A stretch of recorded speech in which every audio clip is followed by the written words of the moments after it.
Eh, bonjour à tous. Bon, pour les tomates cerises, tout au moins les naines, vous voyez, elles se développent, mais en ras du sol. En ras du sol, c'est-à-dire en ras du dessous du pot, naturellement, puisque ceux-là sont sans peau. Regardez en dessous des feuilles, les fleurs sont là. Donc, ce qu'il faut éviter, c'est que ça soit mouillé ici. Pour ceci, je l'ai déjà expliqué, vous entassez une bouteille dans le pied, naturellement, dans le pot, là, vous l'entassez au moins des 3/4, et puis l'eau que vous mettrez, ça sera ici. Et la plante qui est ses racines et sont là va être absorbée de ce côté-là.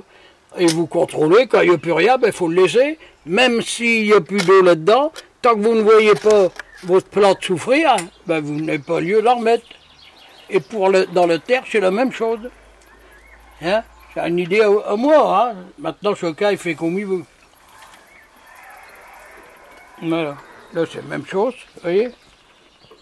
Elle se développe très bien. Et c'est sec, hein, vous pouvez remarquer, le dessus est sec. Voilà. Si j'ai sorti mes fleurs en même temps, elle a eu un petit peu de pluie, mais ils n'ont même pas le temps.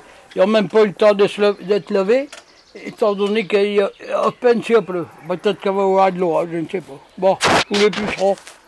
Les pucerons sur les poivrons, même sur les tomates. Alors, si vous voyez, j'en ai pas, je ne peux pas vous faire voir, mais ici, des feuilles, comme ça à l'extrémité, en général, c'est là au bout que ça se fait. C'est pas en dessous, hein, c'est là. Et puis, ils frisent. Dès qu'elle est soulevée, les retourner, vous verrez qu'il y a des pucerons. Ah, il faut vraiment prendre une loupe, hein. Mais après, ils se développent. Donc, qu'est-ce qu'on fait? Moi, maintenant, chacun, il fait comme il veut. Moi, j'arrose avec le jet d'eau. Voilà. D'en dessous et d'au-dessus. Et une fois, 2 fois, 3 fois, tout ça va. Sur les tomates, même chose. Vous allez me dire, ouais, moule les feuilles. Et quand il pleut, les feuilles ne sont pas mouillées. Si. Donc, on arrose dessus pour ceux qui ont des pucerons. Notez que c'est extrêmement rare d'avoir des pucerons sur des tomates. Je n'en ai jamais vu, moi. Ouais, je ne suis pas autrement qu'un autre, mais je n'en ai jamais vu. Bon, voilà. Ici, encore des tomates cerises, tout est toujours sec. Voilà, là, des laitues, vous voyez. Du coup, on va faire un petit tour. Voilà. Là, c'est mouillé, c'est parce que je viens de repiquer des laitues. Là, les haricots, je les ai arrosés à la base ce matin sans mouiller les feuilles. Parce qu'à rayon de soleil, après, je les fais griller. Après, il y a des taches sur mes feuilles d'haricots.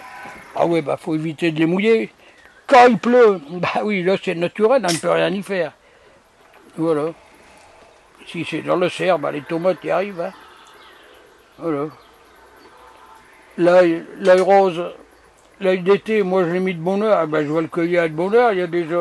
Il y en a déjà des belles. Hein. Je les fais voir un peu, enfin, soit. Ici, c'est les corps de bœuf, ça grossit. Hein. Alors là, vous allez me dire, ouais, je suis mouillé par terre. Oui, je viens de repiquer des laitues. Il faut bien mouiller de terre. Hein. Mais c'est rien, c'est pas un voleur. Voilà. Basilic. Et le basilic, vous allez voir, quand il va se mettre en fleurs, il faut les enlever, les fleurs. Autrement, votre plante, elle va dépérir parce que les fleurs, ils vont tout sucer. C'est comme pour les tomates. Les feuilles du bol n'ont pas lieu d'être. Ici, chez Corinne Tante, à repiquer, mais j'ai plus de place. Tout à l'heure, j'ai encore repiqué 2 laitues, si vous voyez. Voilà. Le basilic qui est là. L'ail. Tout y cohabite, il n'y a pas de problème, j'ai pas de pucerons. Je mets rien, il n'y a pas de produit ici dedans. Non, à ce moment-là, ça ne sera pas intéressant. Hein. Voilà. On va aller faire un tour dehors maintenant. Là, elle l'a vu, là, c'est le persil, les tomates, les laitues que j'ai repiquées, les haricots arrosés à la base. Il va, dans une dizaine de jours, je vais commencer à avoir des petites fleurs. Alors, pour les tomates, les tomates en pot, les grandes, même chose. Hein. Moi, je fais cette combine-là et je mets mon eau ici. D'ailleurs, il y en a, vous voyez là. Voilà. Tant que c'est pas absorbé et puis que la plante n'a pas l'air de souffrir, ne vous empêchez pas, elle va sucer tout ce qu'il y a dans le pot. Je parlais de la tomate. Hein. Voilà. Du pied de tomate. Ici, c'est le même, il y a tout cohabite. C'est mouillé par terre, oui, j'ai arrosé mes laitues aussi, il faut bien les faire. Voilà, puis j'en ai repiqué. Alors la maladie vient beaucoup quand vous avez une humidité très importante avec la pluie en plus et puis une baisse des températures. Là, ça commence à être sérieux pour les maladies. Alors le tas là-bas, c'est incroyable, ici dedans, ouais. Et puis il n'y a pas d'eau, hein. Vous voyez bien, du tas, il faut pas l'arroser le tas, il pousse comme ça.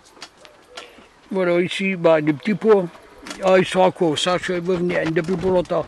Et puis il y a les carottes de côté, on va pouvoir faire une belle jardinière. Vous voyez, regardez ici, dans les pots, bah, tout est sec. Hein. Moi, j'ai toujours mes gobelets à côté et je mets de l'eau, quelquefois 2-3 jours.